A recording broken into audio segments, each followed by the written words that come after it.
Bonjour et bienvenue pour cette nouvelle plongée au cœur de la science. Aujourd'hui, on s'attaque à un sujet absolument fascinant, la science fondamentale de l'immunisation.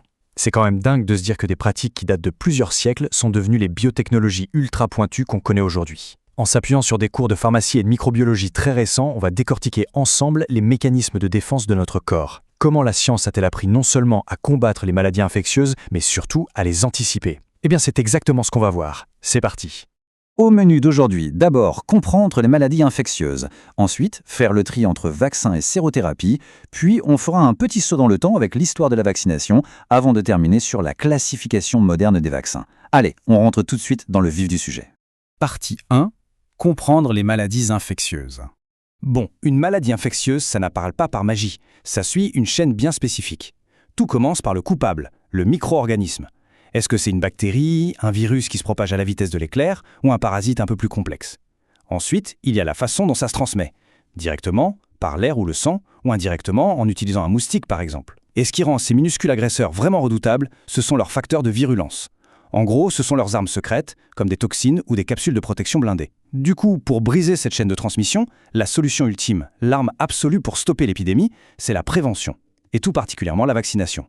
Partie 2. Vaccin ou sérothérapie.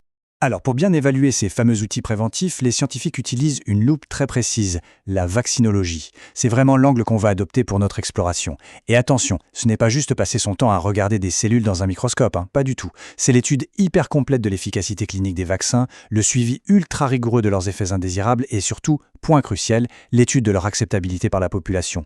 Bref, c'est un domaine qui fait le pont parfait entre la biologie pure et les immenses défis de santé publique. Et ça nous amène pile à la différence fondamentale entre nos deux grandes stratégies d'intervention. D'un côté, le vaccin. C'est l'immunisation active. En gros, on donne des antigènes à une personne en pleine forme. Le but, stimuler son système immunitaire pour qu'il fabrique ses propres armes et surtout qu'il s'en souvienne sur le très long terme.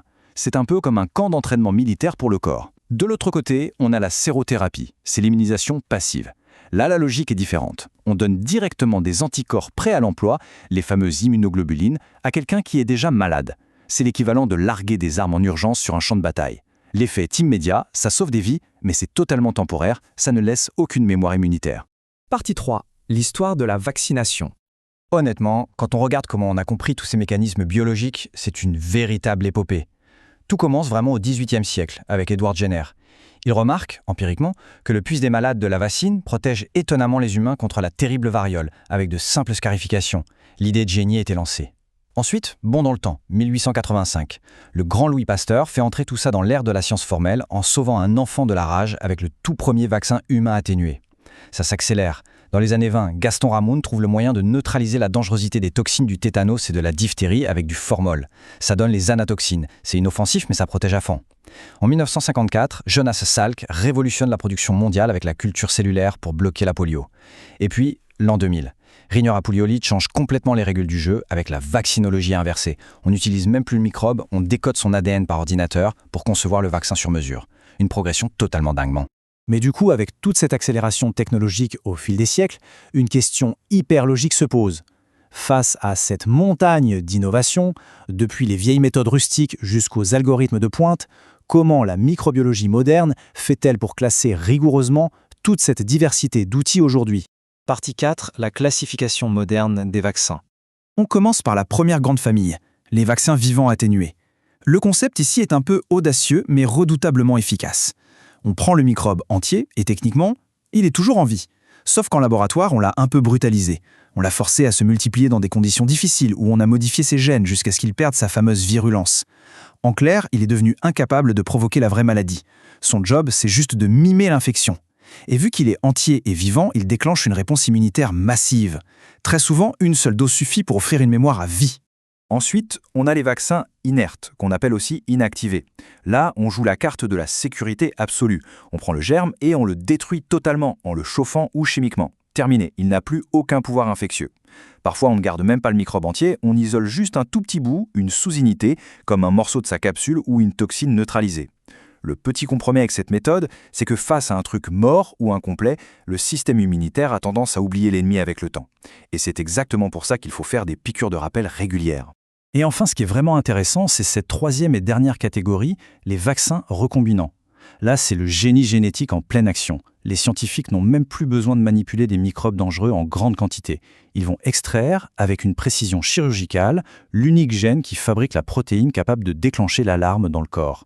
On glisse ce gène dans un petit vecteur inoffensif, souvent un plasmide, on l'insère dans des cellules basiques, et hop, ces cellules se mettent à fabriquer cette protéine en boucle. On purifie la protéine, et ça fait un vaccin. C'est d'une précision millimétrique et super sécuritaire. Le point vraiment crucial pour retenir tout ça, c'est de raccrocher ces catégories à des choses connues. Et ces noms sont sûrement très familiers. Le bon vieux BCG ou la fièvre jaune, ce sont des agents entiers, vivants mais affaiblis. Le vaccin contre la rage après une morsure, germe entier mais complètement tué. Le grand classique, le rappel pour le tétanos, c'est un vaccin inerte basé sur une anatoxine. Et puis, les énormes succès récents comme l'hépatite B ou le papillomavirus, ce sont nos fameux vaccins recombinants. Bref, à chaque défi biologique, son type d'arme spécifique. Forcément, tout ça nous pousse à regarder vers l'avenir. Aujourd'hui, avec la vaccinologie inversée, l'intelligence artificielle et le séquençage génomique qui font partie du quotidien des chercheurs, une question vertigineuse se pose. Quel sera le prochain pathogène, celui qu'on pensait totalement hors d'atteinte ou incurable, que la science va réussir à terrasser? L'histoire de notre immunité s'écrit absolument tous les jours dans les labos du monde entier, et le prochain chapitre s'annonce révolutionnaire. Merci d'avoir suivi cette exploration scientifique avec moi. On garde l'esprit grand ouvert et on se retrouve très vite pour décortiquer de nouveaux sujets.